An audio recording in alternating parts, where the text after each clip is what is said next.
Hello students, welcome on your YouTube channel.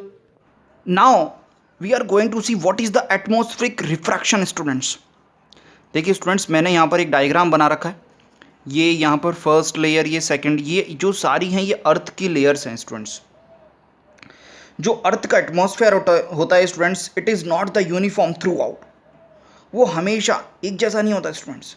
It's density goes on changing when we move up और down students. तो क्या होता है students, हर एक layer की अपनी अपनी एक डेंसिटीज़ होती हैं, डिफरेंट डेंसिटीज़ होती हैं which act as a rarer और द डेंसर मीडियम स्टूडेंट्स. समझ में आया स्टूडेंट्स? चलिए इसको देखते हैं स्टूडेंट्स क्या हो रहा है. तो यहाँ से सबसे पहले मैंने एक वाइट लाइट ड्रॉ की है स्टूडेंट्स. देखिए यहाँ से एक वाइट लाइट ड्रॉ की.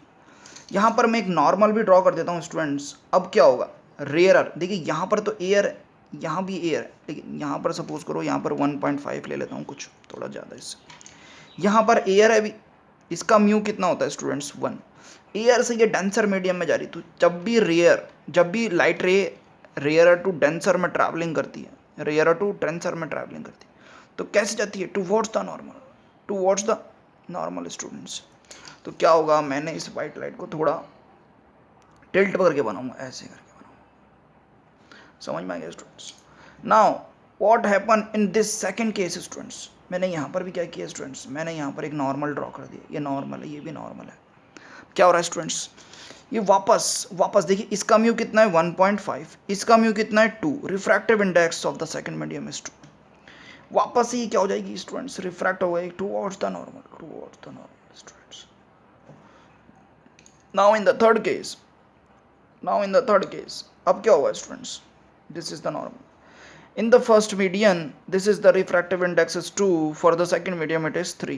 वापस से रिफ्रैक्शन होगा students and bends towards the normal students. ये कुछ ऐसे हो जाएगा.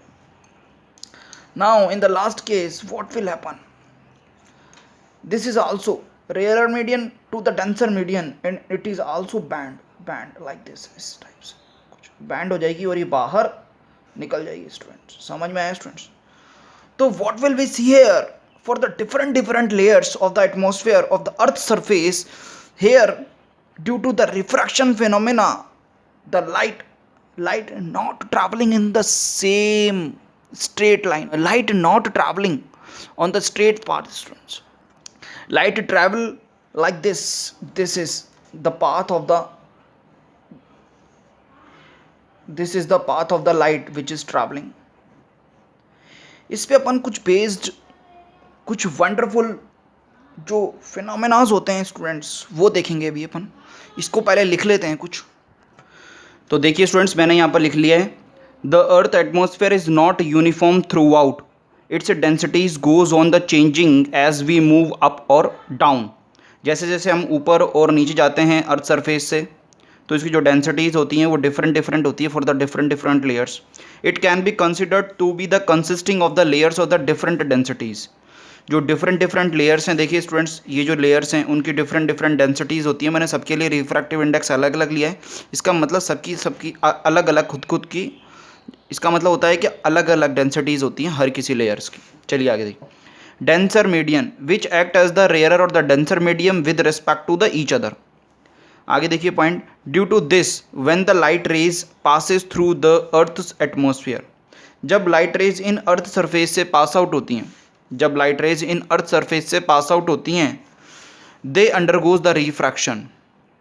क्या हो जाता है स्टूडेंट्स, ये रिफ्रैक्शन हो जाता है. देखिए यहाँ पर ये रिफ्रैक्शन हो गया, फिर यहाँ पर ये रिफ्रैक्शन हो गया, फिर ये रिफ्रैक्शन हो गया, फिर ये रिफ्रैक्शन हो गया. The refraction of the light caused by these layers is called the atmospheric refraction. Students समझ में आया स्टूडेंट्स? देखिए स्टूडेंट्स, कुछ इंपॉर्टेंट क्वेश्चन करते हैं जो आपके प्रीवियस ईयर एग्जाम में पूछा है. ये 2015 में क्वेश्चन पूछा था. यहाँ पर एक प्रिज्म है, ये रहा, इसमें ये लाइट एंटरिंग कर रही है. इसके अंदर उसने क्या पूछा है, रिफ्रैक्टेड रे और इमर्जेंट रे. मतलब कंप्लीट करना है डायग्राम को जिसके अंदर रिफ्रैक्टेड रे और इमर्जेंट रे को प्रूफ बताना है आपको कौन सी है. तो देखिए यहाँ पर ये 90 डिग्री पर आ रहा है खुद ही. तो ये खुद ही क्या है, एक नॉर्मल है. सबसे पहले नॉर्मल ड्रॉ करते हैं. अब ये जब ये एंटर होगा इसके अंदर तो कैसा जाएगा, सीधा जाएगा. क्यों सर सीधा क्यों जाएगा, ये रिफ्रैक्ट क्यों नहीं होगा? क्योंकि देखिए आपने देखा था जब यहाँ से ये ऐसे, ये जब लाइट आती है, ये इंसिडेंट लाइट हो गई, ये बाउंस बैक करके कैसे चला जाता है, सीधा चला जाता है, या फिर सीधा ऐसे निकल जाता है. दोनों केस देखे थे, मिरर के केस और ग्लास का केस. तो इसमें क्या होगा, ये यहाँ पर क्या है, ग्लास है, तो यहाँ से क्या होगा, ये सीधे ऐसे ट्रैवलिंग करके आगे निकल जाएगा। अब क्या होगा स्टूडेंट्स, अब ये वाली जो सरफेस है ये तो क्या है, इंक्लाइंड है, तो यहाँ पर एक नॉर्मल ड्रॉ कर देंगे अपन, ऐसे नॉर्मल ड्रॉ कर दिया। अब क्या होगा, ये जो नॉर्मल है ये denser to rarer, denser to rare, अंदर ग्लास और बाहर रेयर। तो यहाँ पर क्या होगा, ये थोड़ा ऐसे देखिए, अगर ट्रैवलिंग नहीं होता यहाँ पर, अगर यहाँ पर भी ग्लास प्रिज्म होता तो ये सीधी निकल जाती, लेकिन अब कैसे होगी, ये ऐसे ऐसे। समझ में आ रहा है स्टूडेंट्स, ऐसे कुछ ये 7 कलर्स के अंदर स्प्लिट हो जाएगी। तो ये जो आपके यहाँ इमर्जेंट रे और ये क्या है आपके पास में, तो उसने नेम भी दे रखा है आपके पास में RB और Y, मतलब red colour, blue colour and the Y yellow, yellow colour. तो क्या होगा देखिए, विब ग्योर से, विब ग्योर, ये सबसे पहले टॉप पे होता है, फिर धीरे धीरे इसके नीचे आते रहते हैं, ठीक है। तो पहले रेड आएगा, फिर येलो आएगा और फिर ये ब्लू आएगा, ठीक है। चलिए, तो पहले रेड आ गया, तो 3 लेयर बनाएंगे अपन यहाँ पर, फर्स्ट, सेकंड और थर्ड लेयर, देखिए ना, रेड, ब्लू एंड येलो। तो ये रेड हो गया, फिर कौन सा आ रहा है, देखिए रेड के बाद में येलो आ रहा है, तो यहाँ पर लिखेंगे येलो, और उसके बाद में कौन सा आ रहा है, ब्लू आ रहा है स्टूडेंट्स। नाउ सेकंड केस में भी वही काम करना है अपन को। सबसे पहले यहाँ पर मैं एक रे बना देता हूँ ऐसे।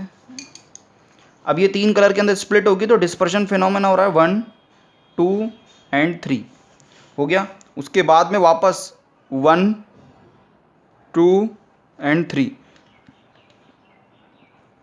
तो यहाँ पर कौन होगा, वापस से रेड होगा, फिर येलो होगा और फिर ब्लू होगा। तो ये वाला जो क्वेश्चन आया था, ये आपके आया था CBSE 2015 में students.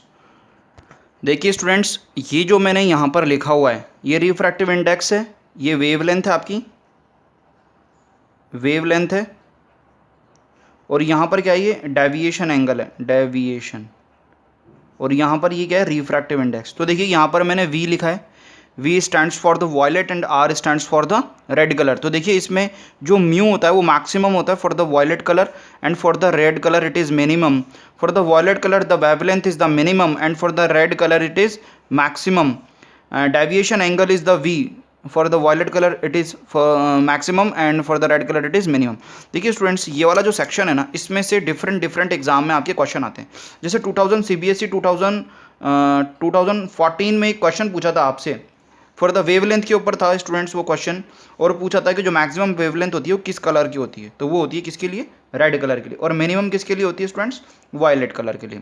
Okay students, now the last question is, why does the dispersion occurs in only on the refraction and does not on the reflection students. यानी कि जो डिस्पर्शन का फिनोमेना होता है वो रिफ्रैक्शन के अंदर ही क्यों होता है, जो रिफ्लेक्शन होता है उसमें क्यों नहीं होता। तो देखिए इसको मैं समझने के लिए मैंने यहाँ पर एक डायग्राम ड्रॉ किया है।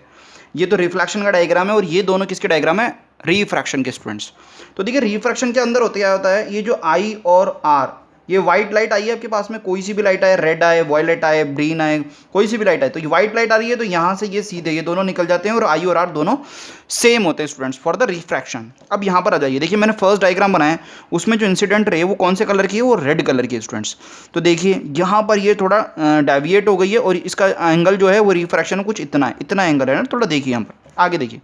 For the second violet colour के लिए देखिए यही सेम काम कर रहा हूँ मैं, सेम काम कर रहा हूँ for the same medium, for the same medium. देखिए वायलेट कलर जो होता है वो ज़्यादा डेविएट हो गया स्टूडेंट, समझ में आ रहा है, रेड कलर थोड़ा कम हुआ है और ये को थोड़ा ज़्यादा हो गया। यानी कि यहाँ पर ये जो R है, रेड कलर के लिए जो R है रेड कलर के लिए वो ज़्यादा है comparison to the refraction angle for the violet colour students. यानी कि डिफरेंट मीडियम्स के अंदर जो रिफ्रैक्शन एंगल होता है in the dispersion phenomena, in the refraction angles होते हैं for the different colour, it is for different.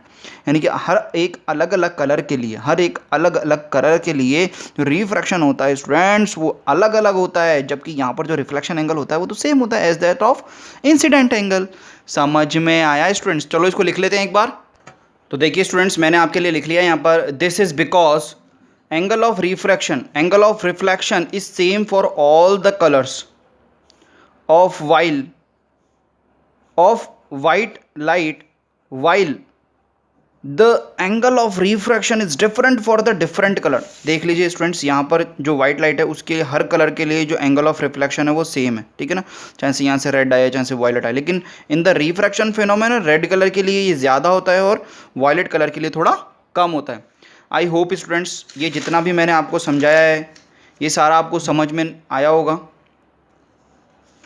अगर आपको समझ में नहीं आया तो स्टूडेंट्स इन वीडियोस को दोबारा रिकॉल करके देखिए, बार बार में रिवाइज करके देखिए स्टूडेंट्स, एडजस्ट हो जाएगा स्टूडेंट्स। Thank you students.